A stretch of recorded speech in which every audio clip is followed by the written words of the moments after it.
Well, we have to talk bird flu because we know that when we're talking about the avian influenza, very much worried, many of us. And health officials in Ghana, they've quarantined 10 poultry farmers believed to have come into contact with birds infected with the avian influenza, also known as bird flu. And the farmers, according to officials of the Food and Agriculture Ministry, are under some observation. Deputy Minister for Food and Agriculture in charge of livestock, Dr. Hanabisio, has downplayed fears of a possible spread of the avian flu virus in the country.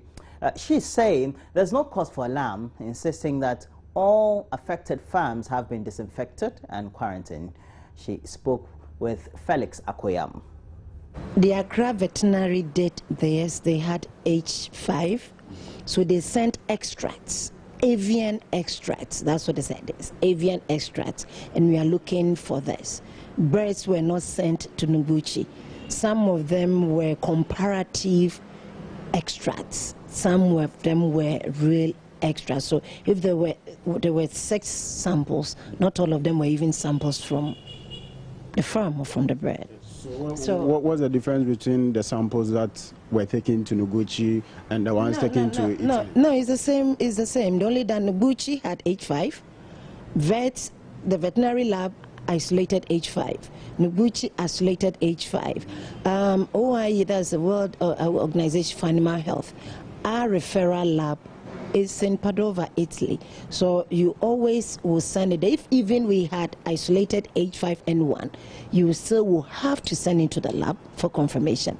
And so there wasn't an H5N1.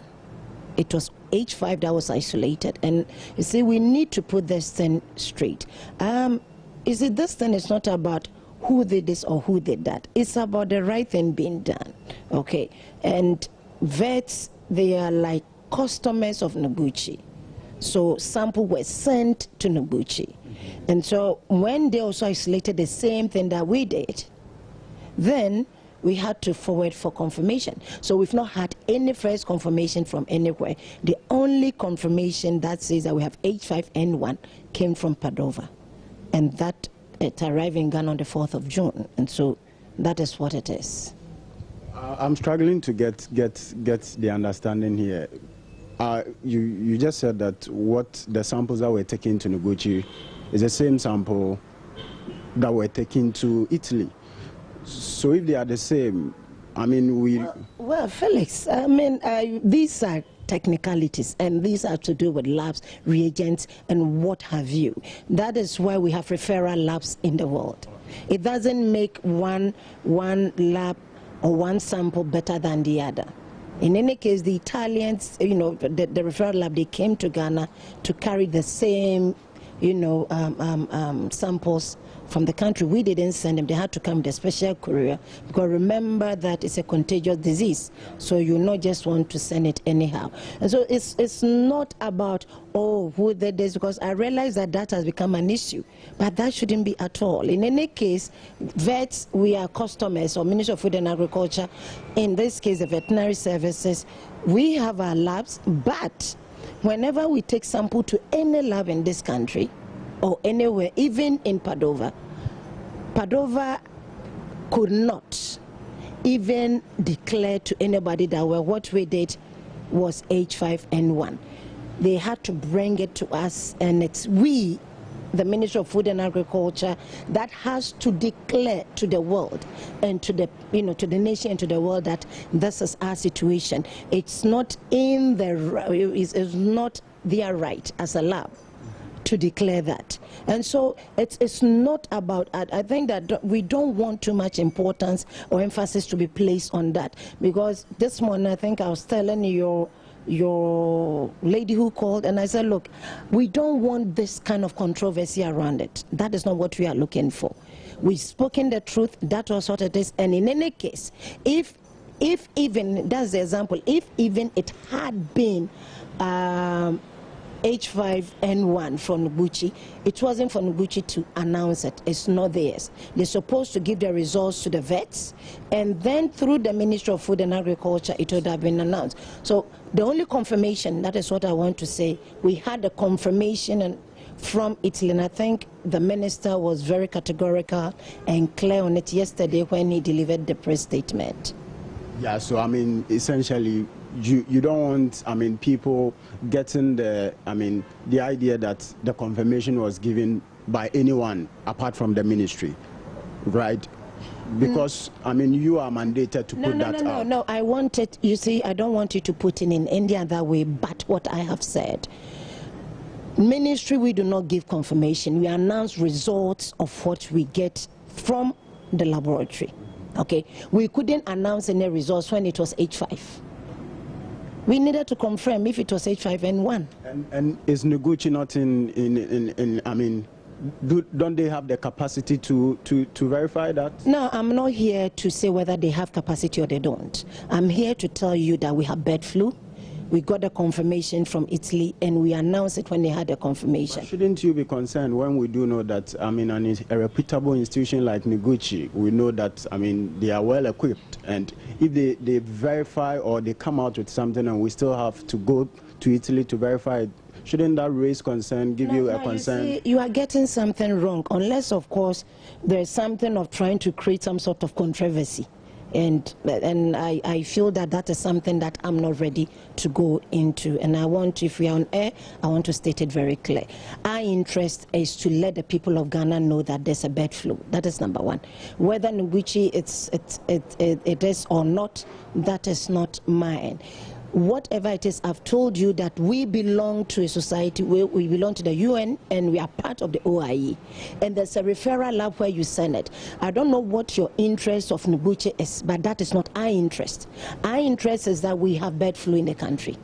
Our interest is that we got the confirmation.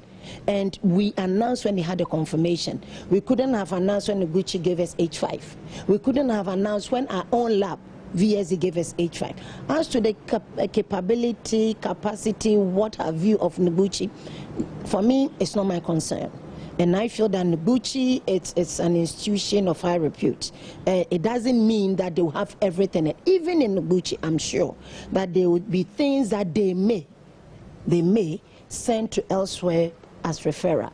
You have referral labs. You see, when you bring vaccines to this country, and you have to check the titers of vaccine.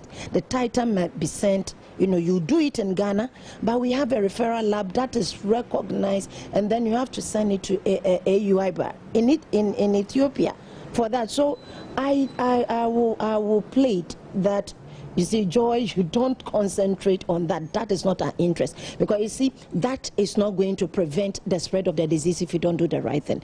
That is not going to take the disease out of the country. The most important thing is that the H5N1 was confirmed by Padova, the Padova referral lab, and it has been announced properly yesterday by the Honorable Minister, and we are taking steps to make sure that we do not have spread or further spread of that disease. Very well, Honorable. Now, how well are we ensuring that this disease that does not spread? Well, you see, when there was the issue of H5, whether Noguchi confirmed or not confirmed, we had H5, not H5N1. But we acted as though it was H5N1 whilst we were waiting for the results from Padova. Because, you see, it will be a win-win situation for us when it comes, and it is, or if it's not. If it's not, you might have lost economically, but you'd have gained. I mean, if it is, you would have lost anyway, but you would have gained, time and precision. So that is what has happened. Those farms, the animals were eliminated. We have a way of burying the animals. We have, or disposing of them. Then there are certain things that we have to burn on the farms. We did the necessary disinfection, and then the workers on the farm also underwent medical screening by the Ministry of Health, their public health unit, and we've placed the place under quarantine. We realized that when the H5 thing came, journalists went to the farm, and some of the farms, they were interviewing them. It's wrong. Okay, we understand that we have to get the news, but see, there are areas, if it was at the area that I've seen the yellow line, it means you don't cross. Okay, so we are pleading with the general public, especially the journalists, that nobody goes there. It's under quarantine. It's, you can't go in, you can't come out. There's a standstill command. So we shouldn't go there for anything. After a period, swabs will be taken to see if we are free of it. If you are free of it, we have to introduce new beds, not in bigger quantity, but they are beds for trial.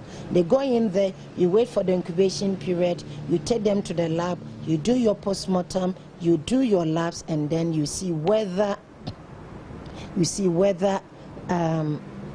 have it or not. If we are clear, then we are good to go. But definitely the OIU will be picking, results and other things from us. Any place that there's been an outbreak, you have to go through a certain series before the international body will declare your country free of the bird flu. The people who are working on these farms, are they still constantly being monitored?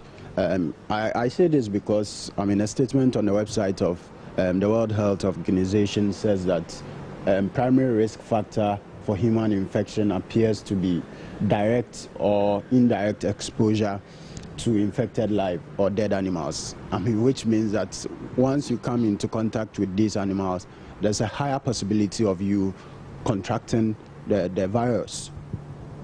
Definitely. It's zoonotic. And so when you live on the farm, okay, and it happens, you have to be screened. But remember, you have incubation period, okay? And so when you go beyond the incubation period and you screen the person, person doesn't have it. And they don't have any contact again with an infectious, site. There is no need constantly screening them, unless, of course, you have, it has a longer, incubation period. But from the time that there was the outbreak, we've already passed 1 week, because it's between some 3 days, some 5 days, some 7 days. Okay, so let's even give it and say, okay, we don't trust even that you may get a stubborn virus, you may get anything, or maybe somebody with a different immune system, so they will not get, even though the incubation period might have fridge, but they will not be showing symptoms. I'm sure that we've had enough time. We've not had any official report from the Ministry of Health, but we are sure that if there was anything of that nature, they would have communicated to us. But so far, I think that there's nobody on the farm who has been affected. At least we've not received that report. Okay. So quite apart from that, now people, definitely if the birds have been infected, they've been killed as you, they've all been killed. We don't like using the word killed. They have been eliminated, or they've been slaughtered, or they've been euthanized. That is what we use. Okay. They've been slaughtered, as you're saying. Or euthanized. So euthanized. So these farmers, how is the system like?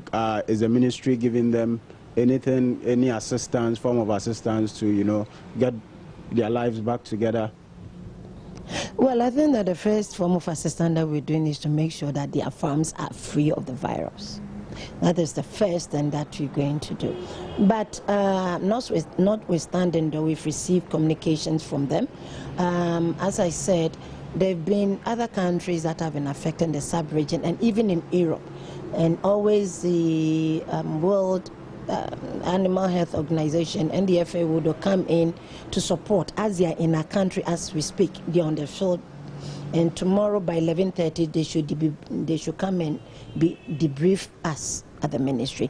So when they come for the debriefing, then we will also put some of these issues across. We put our proposals across for them to support the country, as they've done to other countries, and some of all these things will come. So government. So what form of support are we looking at? Well, when you talk about support, it's a technical support and is the financial support in terms of sometimes, compensation and other things. So we are yet to discuss with them to see how far they can go with us. And so for now, I will not want to, discuss that issue because it's not been discussed and I don't have the right information to give out.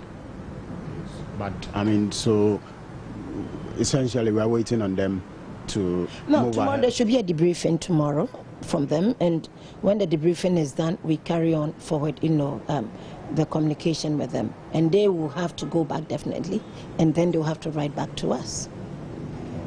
But what is our own plan? I mean, aside they coming in to provide that support, I mean, it's part of the whole organization.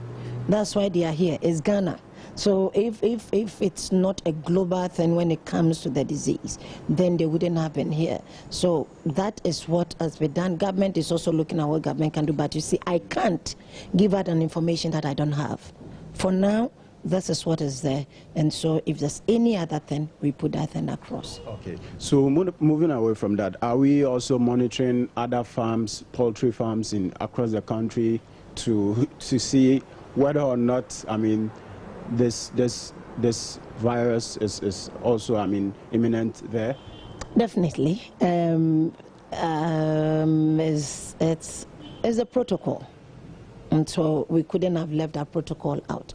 When there was outbreak in Nigeria, Togo, Burkina, Niger, and Ivory Coast, we went into serious surveillance of our farms, our borders.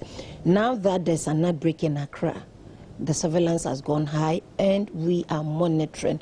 What we are requesting the TV stations, the radio stations to do to support us is that the very lines that we put out there for people to call if they see something newsworthy, you should put it out there and then ask the general public that should they come into contact with any type of bird that is dead unusually, it means that it doesn't only have to be poultry. They should call the line when you communicate with us. We will go in to look for whatever it is to see what the cause might have been. If you live close to a poultry farm or you work on a poultry farm and maybe you see that the birds are dying, or you see that they've started, becoming dull, and your farm owner is not communicating with the health authorities, that in this case the veterinarians, then they should be able to call these lines. And as they call these lines, then we will also run to go and see what it is. We don't need a name. We only need the name of the farm and the location of the farm. That is all.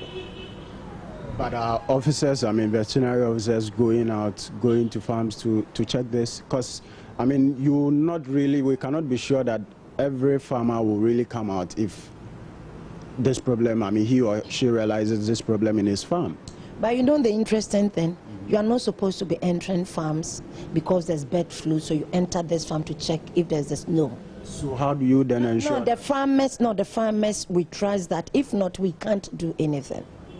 You see, there's a biosecurity system that you can't break the chain. You cannot get that because you're a vet. You don't have enough vets, so you go to this farm. Already our biosecurity systems are not in place on our farms. You move from this farm, you go to that farm. You move from this farm, you go to that farm. So it means that if should there be anything on the farm, you are going to now shift it to another farm. Now we have a rapid test kit.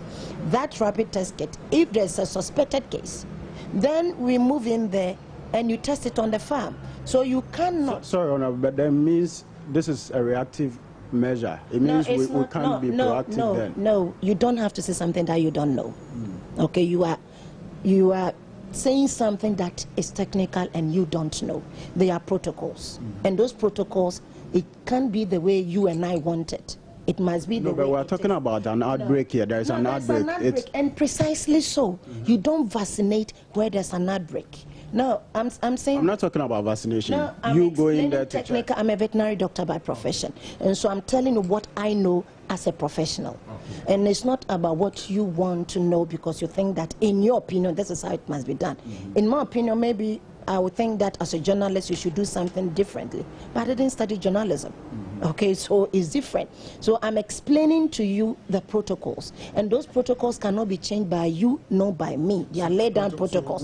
When you have an outbreak, you don't just get up and you move from one farm to the other because you are checking if there's a bird flu. We trust that our farmers will talk. Because in any case, no. You see, you cannot assume, you can't have 100%. There was an outbreak in the Netherlands, and the adverts were not roaming from one farm to the other. But it's essentially, you agree with me that the conditions in the Netherlands are not the same in Ghana. No, so what are you saying that our farmers are? I am not saying. I'm only asking No, that. I'm asking you. I'm telling you that we've put the announcement out there. Our farmers, if they have the problem, they'll call us. Conditions and people's character, they are different. And so, if you are saying that the conditions are not the same, it's not the condition. No, but I'm only concerned about even how this communication has gone on well. So let's say someone in Ofuman, in the Branghafo region, a poultry farmer, there notices something. Is this person aware of the number to call? Please, what I'm saying now is this. We have veterinary doctors at the regions. We have technical people at the districts. And as we have the disease, there's a chain of command that have been sent out. And so these people they've sent these things to the various areas. And they have their local numbers that they call. Immediately, they have an issue at Ofuman. Ofuman district director will communicate to the region. The region will immediately communicate to national. So we have that chain of command already in place working. We shouldn't think that it's just been left bare. No, that's what I'm saying, there's a protocol. But you cannot be moving from one farm to the other. Now you increase the risk of contamination. Okay, you'll be contaminating other farms. Should you go and then you step on something and unfortunately you take it out? We move in when there's a suspected case. You do the rapid test. Whatever it gives you, so have to take samples and quickly mobilize, take it to the lab and move in to work. So these are the protocols that we follow. And so it's not just that it is. I mean, we have a decentralized system in the country. Every district has MOFA's station. If you come to my village, okay, when I went into maize farming, and when I needed help, I called the MOFA president at my district that I need explanation on this and on that. And they go to people's farms when you call them. And so we, the farmers, we know exactly who or how to call. So we should be rest assured that once there's a problem, the farmers know where exactly. to go. So we are asking that, let's say, Joy News, you should put out there that if you find anything unusual anywhere, call this number, and we also communicate to to the authorities. Just as when you find something that is newsworthy. So is there a hotline dedicated for this? No, we are now working on a general hotline, but for the various districts, I'll not be able to tell you what the numbers are now, but I wanted to get a general one. At the same time, we thought that as partners, the media could be of help. Since you have lines where we phone in to contribute on your morning shows, your afternoon, evening shows, we should be able to even use these very same lines and tell your listeners that should you find anything unusual with your duck, with your guinea fowl, with your turkey, with your parrot, with a poultry farm, you can use this very same line for contribution, and then you tell us so that we can put it out there. Sometimes there's an accident on the way and the authorities don't know it. Sometimes you call a radio station and you will put it out there in the air that there's an accident here, then authorities, they will move in. I think that this is how we are doing it. That's why we are appealing to the media to partner with us. You see, we should just also know that we can have 3-4 hotlines. These hotlines could be choked, but it's better to have that partnership with the media so that they can also say, okay, use, people, our listeners should use the lines that they use to communicate with us and then give us any information on that. And you always know how to reach us, Felix. Well, to the general public, is that whatever you see in terms of a dead bird, communicate to the authorities. And also to the farmers, we should activate our biosecurity system and make sure that your pool has disinfectant, that vehicles will pass through before they come to your farm. When people are coming onto your farm, interview them. We are even advising that we should have your farm boots at the gate so that they do not even come in with their shoes. Get them, if you have the white coat, get them, let them disinfect even the farm boots. If it's not necessary, don't get them on your farm. If it's necessary, let them go through the normal procedures before they come onto your farm. When we travel to any of these countries, we shouldn't bring anything That has to do with birds. But should anyone be alarmed about taking chicken? I mean, people love their chicken, and now there's bird flu. Should people be alarmed, or they should continuously? Do you know what I had for lunch? I don't know. Chicken. Chicken. I think that we should continue eating our chicken. You need a prolonged exposure to the infectious sites. Definitely an infectious site. You have your birds there before you will, stand the risk of getting the disease or not. If I should carry a bird right now that is sick with bird flu, I'm not going to get a bird flu. You kill the bird, you dress the bird, give it to me, let me cut the bird, fry it or cook it. My soup or my stew, I'll eat it comfortably and nothing will happen to me. I think that it is still safe to continue enjoying our chicken and our eggs. I ate 2 eggs this morning and I ate chicken this afternoon. I think that will be all for now, Rob.